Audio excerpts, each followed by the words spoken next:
Hey, good evening, everyone. State Representative Brad Halbrook to you on Sunday night live at 6 o'clock with just a past week's review and a preview of what's to come this week, what we're expecting.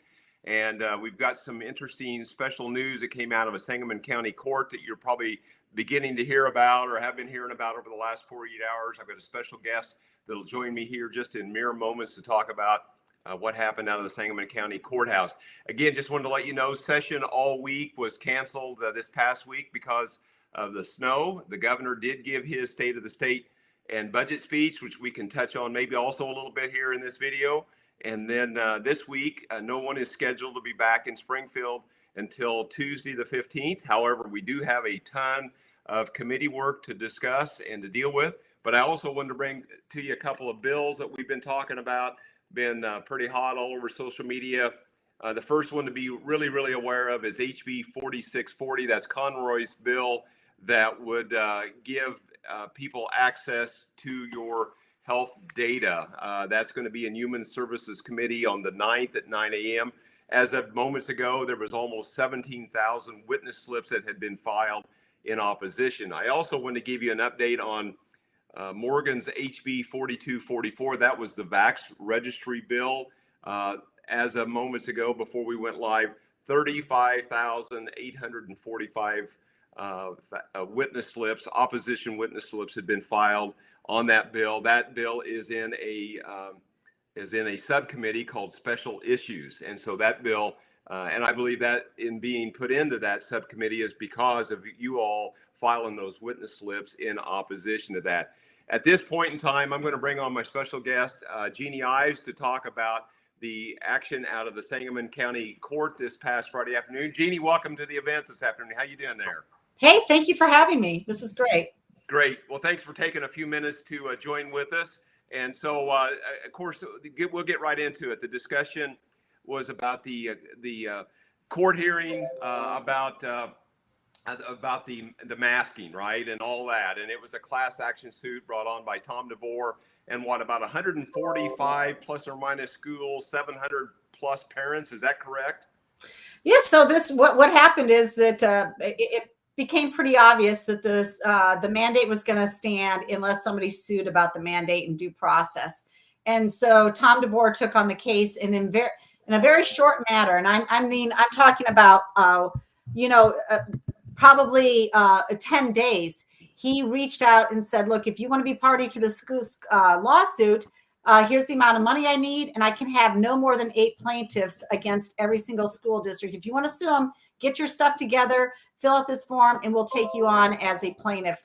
And so he was able to gather enough parents who wanted to sue 146 school districts in that short amount of time. And so the case went forward, and the result of it finally came out on Friday. The judge was very clear. She said, this is the emergency rules considering masks, vaccinations, quarantines, and testing in schools is illegal. It's an illegal rule. And while she said, I'm not certifying this as a class, that there is no class action here, meaning that it applies equally to every single school board member and every single student, what she did say in her footnotes is that what the governor's put in place, the emergency rule, is illegal and therefore void, which means if it's illegal and void for these students, these school districts, it's illegal and void for every student and every school districts. Now up here, you have a lot of school districts that have decided, okay, we're going mask recommended. Mm-hmm. And I mean, everything from Arlington Heights to Quincy to my school district just had an emergency meeting this week today in Wheaton, and they said mask recommended. There are other schools, however, public schools, that are fighting this tooth and nail. And right. CPS intends to fight it, and they were sued. That's 330,000 students. Right. This would affect, and they are not going to. They're saying no. We're still going with masks. So what's going to happen is somebody else will sue again because they are violating due process. What people need to understand is that a mask is considered a modified form of quarantine, and for the state to come in and say we're quarantining you. We're quarantining you. They need to prove that you are a health risk specifically, and they need to do that through a court order. And so no school district is going to do that with every single kid, individually assess that. And that is the conundrum here. They can't do it.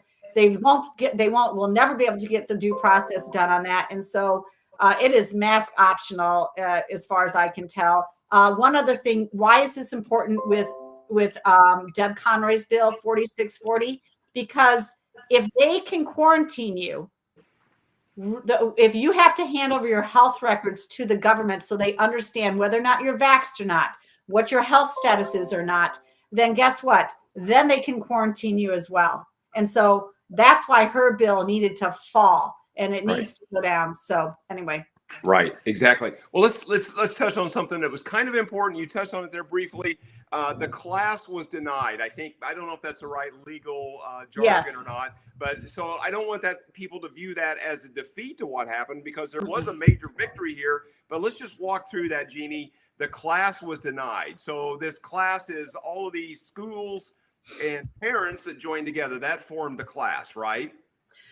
Yeah, that is true, but there's still a little bit of doubt as to whether or not the order applied only to the specific named individual students whose parents were able to be one of the 8 to join the lawsuit, because he limited how many parents could join each lawsuit, or whether or not it applies wholly to every single student.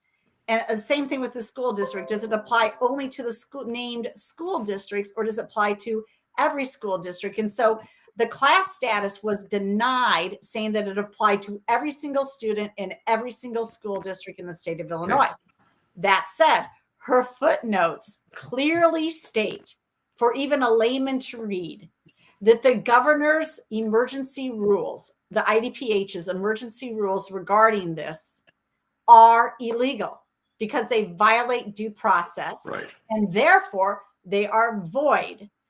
And so that would mean that if the rule is illegal and void for one student, just because your parents had the wherewithal to get into that lawsuit and sue, it just makes sense that that is void for every single student who has not been given due process.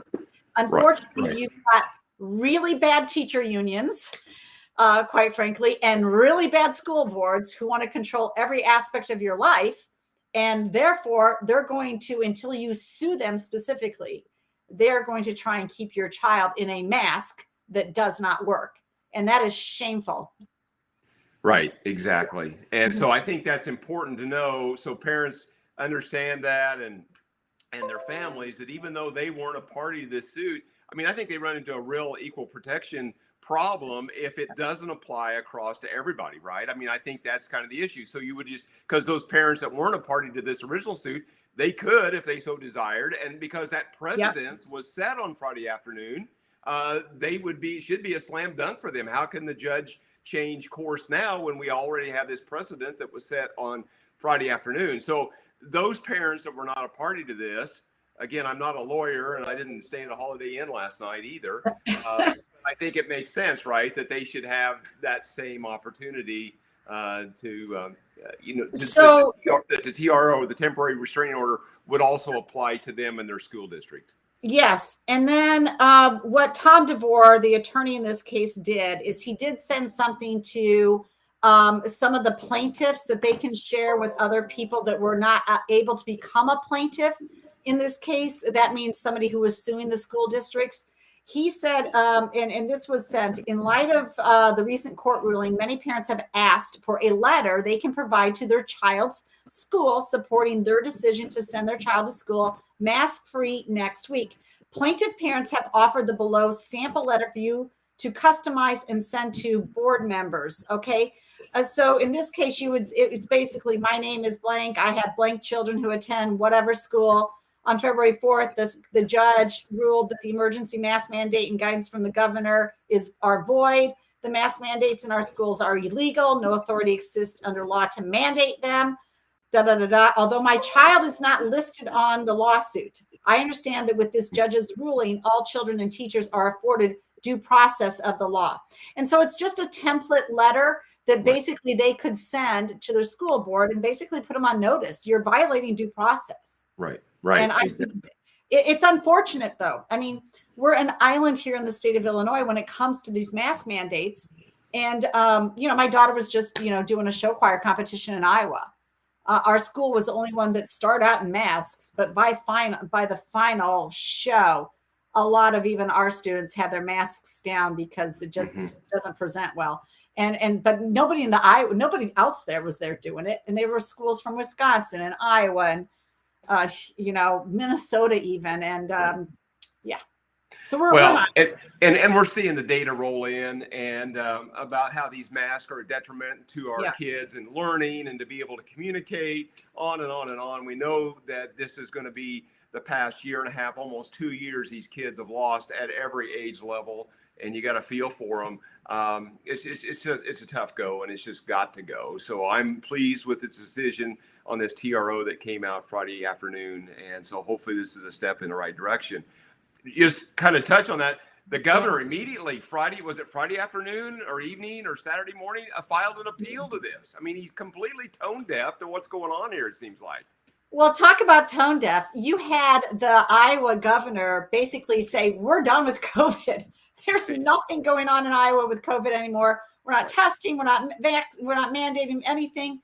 We're open, right? Back to normal. Right. And sure enough, yesterday on Saturday, the governor's latest 30-day emergency orders expired. So what did he do on Friday, right before this judge's order came out? Right before it, he issued another 30-day emergency order until March 5th for the state of Illinois. Right. He is not going to be chastened until you take this man out of office. Right. He's tone deaf at this point. Right. And so the only recourse people have, unfortunately, is the court system. And then you have then you have to just vote these people out of office because they want to run every aspect of your life. Yep. So you're under another emergency order. So this guy's not going to learn. So this is going to take us right up to 2 years of complete tyranny by this gentleman from Chicago, Governor J.B. Pritzker. And I really wish I didn't even have to mention his name on this live stream, but we all know who the governor is of this great state. And he's now going to have us or have a desire to have this complete tyrannical role or in this. It's just unbelievable that after this court decision that was handed down Friday afternoon, he just continues to double down on all levels. It's just great. Yeah, immediately we're going to appeal. Immediately, here's my next 30-day order. I just don't know what he's thinking. My real problem about it is he is treating us like children. He thinks that we are not sophisticated enough to make important decisions about our own children, our own businesses, our own livelihoods, everything, our own health. He's thinking that we're not sophisticated enough to make those decisions for ourselves. I just find that appalling on every single level. Right. Yeah, no doubt about it. Anything else, Jeannie, you want to add about this thing? I know we've kind of covered, there's a lot of moving parts to it, but I think we're starting to see this weekend, school boards are meeting, they're making decisions. I know some of them in my area, I'm getting reports already in my area that they are going to be mask optional tomorrow morning. It sounds like the same in your area. However, there are some that they're not making a decision. They're going to leave it alone like it is and kind of see where the chips fall, which I think is not a right decision to make. It's going to be interesting to see if there was some employees, teachers that were furloughed, however, laid off as a result of not going along with all the masking and the vaccine and the testing mandates, to see what happens with those folks. How soon are they going to be reinstated tomorrow morning? Back pay? What about all that stuff? I mean, there's still a lot of unanswered questions, maybe, right? Yes, and I wanted to just touch on one other aspect of this because up here in the suburbs, I live in Wheaton. We've been fighting the Joliet Catholic Diocese over the same mask thing, and we've had a number of private school parents come to us and say, what do we do? We're a private school. We shouldn't even have to deal with this like you are with the public school. And what we have told them is, look, show up at your public school board, because you're paying taxes to them anyway. Right. And as soon as the public schools change their position on masks, more than likely your private schools will change their positions on masks. So I think everybody might remember that Timothy Christian up here in Elmhurst, Illinois, a suburb of Chicago, they were one of the first people when the mask mandate came back saying, we're going mask optional. They were completely and immediately shut down, and within 24 hours reversed their decision because they got threatened by the Illinois State Board of Education, wrongfully, by the way. But they still said, okay, fine, we'll go with the masking and we'll fight this out in court. Well, who goes to Elmhurst? Who goes to Timothy Christian School? Well, this Speaker of the House. The Speaker of the House's children. Kids go to Timothy Christian School. Right. So his kids, now, as soon as this order came out, immediately Timothy Christian put out an email, said, we're mask optional. Do what you want, parents. Immediately, like I'm talking 5 minutes later, it was there. Right. But what have you seen the Catholic schools do? Well, in the Catholic diocese, unfortunately, the superintendent in schools, who actually is a friend of mine, I know him, I've worked with him. My kids went and played sports with him. And by the way, sports were everything to this guy's kids, everything. He said he canceled athletics for all of Joliet Diocese schools because now he's worried about people walking in with no masks. It was ridiculous. Yeah. Fortunately, Paprocki in his diocese in Springfield, he's decided differently. You've got other Catholic schools that have decided differently, but up here in the suburbs, private school parents are fighting this, which is ridiculous. So we're looking for avenues and ways to help them as well fight this ridiculous mandate. Yeah, exactly. Well, hey, we've kind of covered the bases. There'll be more forthcoming. Let's just spend, if you got a few minutes, Jeannie, let's talk about the budget speech, the state of the state. The budget, or the governor presented this budget, $2.5 billion at least in new spending, and our income declines almost $500 million, almost $500 million decline. So he's spending faster and the revenue's dropping off. It's just a crazy budget that he introduced on Wednesday. Any thoughts that you have about some of these things? Well, I mean, I just don't know how you put together nearly a $46 billion budget when you've had out-migration year after year after year, and somebody doesn't come to the realization that none of this makes sense. I mean, Brad, it was not that long ago where we were literally at $40 billion in budgets. I mean, maybe 2 or 3 years ago, we had $40 billion budgets.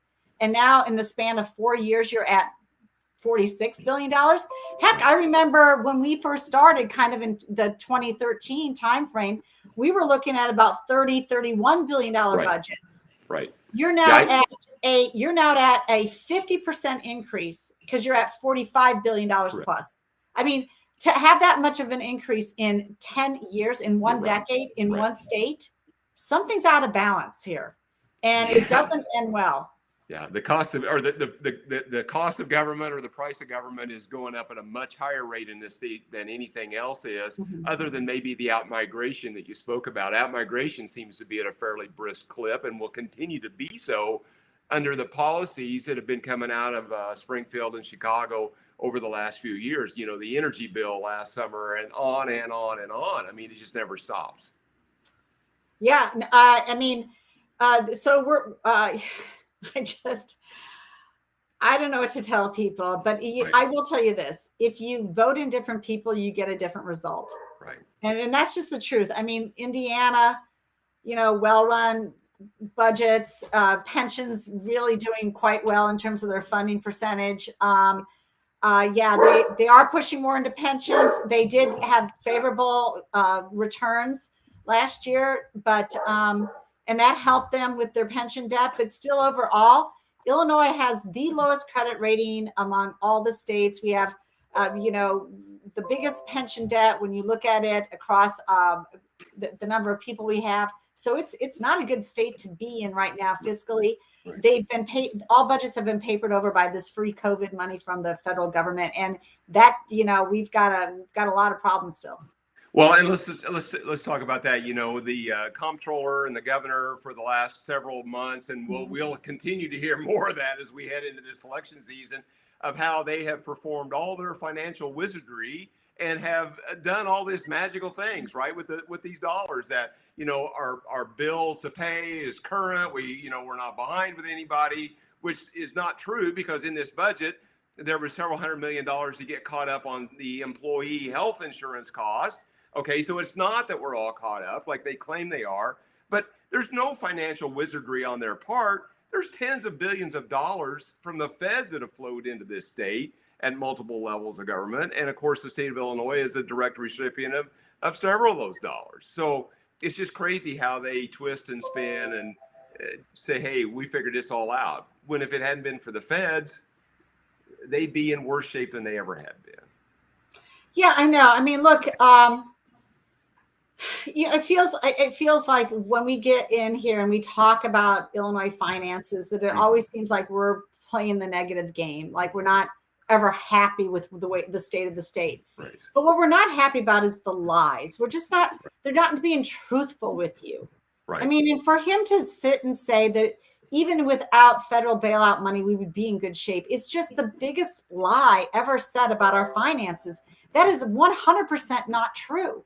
Right. But for the federal bailout money, we would be we would be literally at junk status. We would not have gone up one notch in our bond rating. We would have gone below. Would have lost a notch and been at junk status without that federal COVID relief.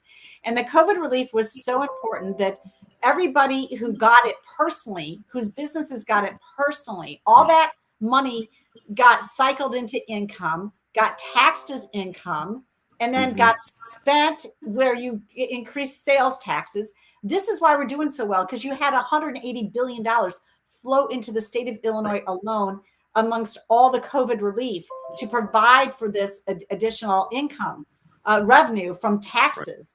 And, so when that goes away, it will be much more difficult budgets going forward. I mean, there's no workaround because they've made no steps towards real reform in this state. And by the way, your property taxes are still the second highest in the nation. They've done nothing about that. Nothing. And gas taxes, gas prices are at the highest in the nation, or second highest in the nation.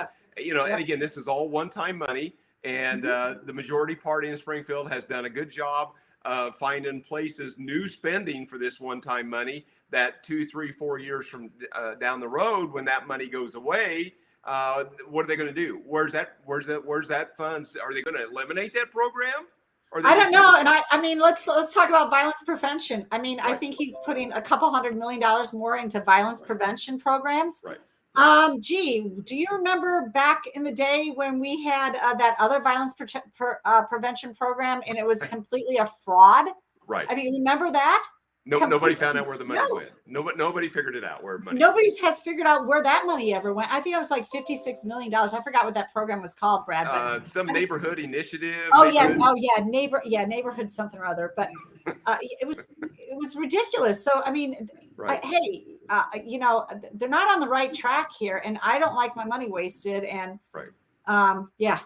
So well, and you mentioned earlier about lack of transparency and lack of honesty. Going into the summer of 2020, the General Assembly, I voted no, had passed a constitutional amendment to change our Constitution from a flat tax to a graduated tax. Right, this was going to be more fair. It was going to bring in $3.5 billion of additional revenue. That if we didn't get this passed, if the voters didn't pass this in November of 2020, the sky was literally going to fall. Right. And so here we are. The tax was defeated soundly all across the state, huge defeat.